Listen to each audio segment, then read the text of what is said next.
Quand allez-vous en France ? Demande le journaliste, une question simple en apparence, mais qui porte en elle des siècles de douleur et de fierté. Abdelmadjid Tebboune, président de l'Algérie, se redresse dans son siège, son regard fixe, inébranlable. Avec une assurance indomptable, il lâche une réponse qui claque comme un coup de tonnerre. Je n'irai pas à Canossa. Je n'irai pas à Canossa.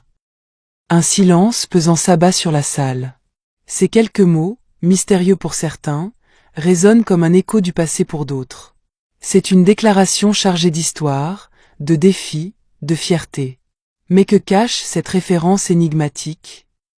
CNM+ vous emmène à travers les méandres du temps, dans l'hiver glacial de 1077, au cœur de l'Italie médiévale, pour saisir toute la profondeur de ce symbole.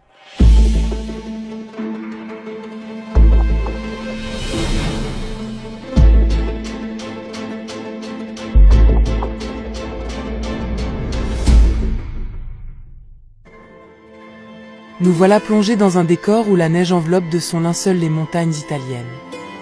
Au pied de ce décor majestueux se dresse un château imposant, Canossa. C'est ici qu'un empereur autrefois redouté, Henri IV, s'avance, humilié. Face à la puissante église, le souverain doit plier genoux. Il a défié le pape Grégoire VII dans une querelle acharnée pour le contrôle de la chrétienté, mais aujourd'hui, c'est lui qui se retrouve excommunié, privé de ses soutiens, affaibli. Ce n'est pas une simple querelle religieuse. C'est un combat pour la suprématie, un bras de fer pour savoir qui, de l'Église ou de l'État, détient réellement le pouvoir.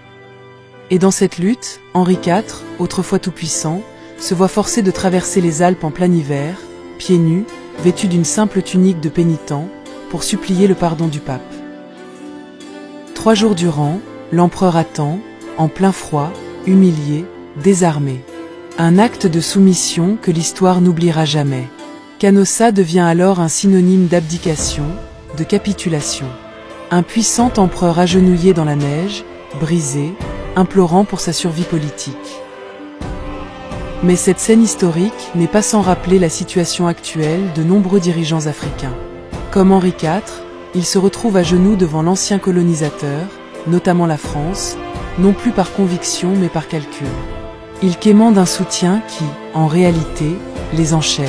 Chaque compromis, chaque concession, est une érosion de leur dignité nationale. Ces présidents, censés incarner la souveraineté de leur pays, sacrifient l'honneur de leur peuple pour obtenir des faveurs, signer des accords désavantageux et maintenir leur pouvoir. Leur pas les mène symboliquement vers Canossa, où ils abandonnent les aspirations de leur nation pour survivre politiquement.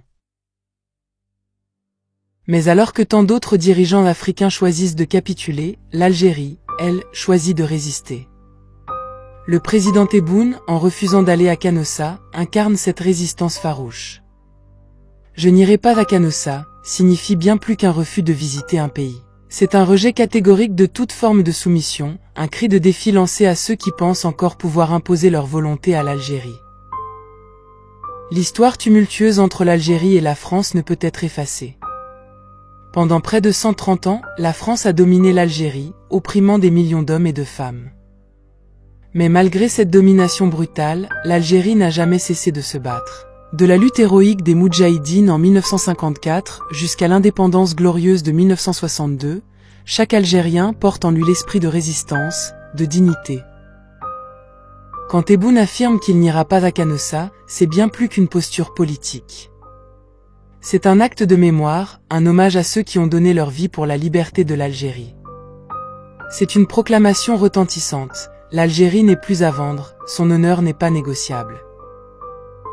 Aujourd'hui, l'Algérie exige que ses relations, avec n'importe quelle nation, et notamment la France, soient bâties sur l'égalité et le respect mutuel. Il n'y a plus de place pour l'humiliation ou la dépendance. L'Algérie, forte de son passé, fait face à l'avenir avec la tête haute, fidèle à l'héritage de ses héros. En prononçant ces mots, « Je n'irai pas à Canossa », Tebboune refuse de sacrifier l'honneur de son pays sur l'autel des compromis politiques.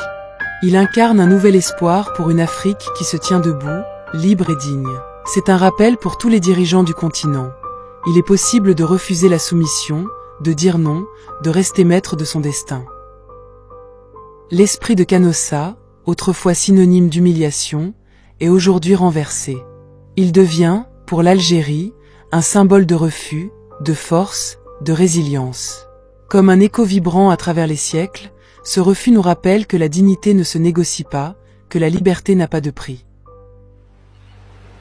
Et c'est sur cette leçon d'histoire, pleine de fierté et de force, que nous concluons cette vidéo. Merci de la liker et de la partager, cela nous aide énormément dans l'algorithme YouTube. Abonnez-vous à CNM+, et rejoignez-nous pour notre prochain épisode.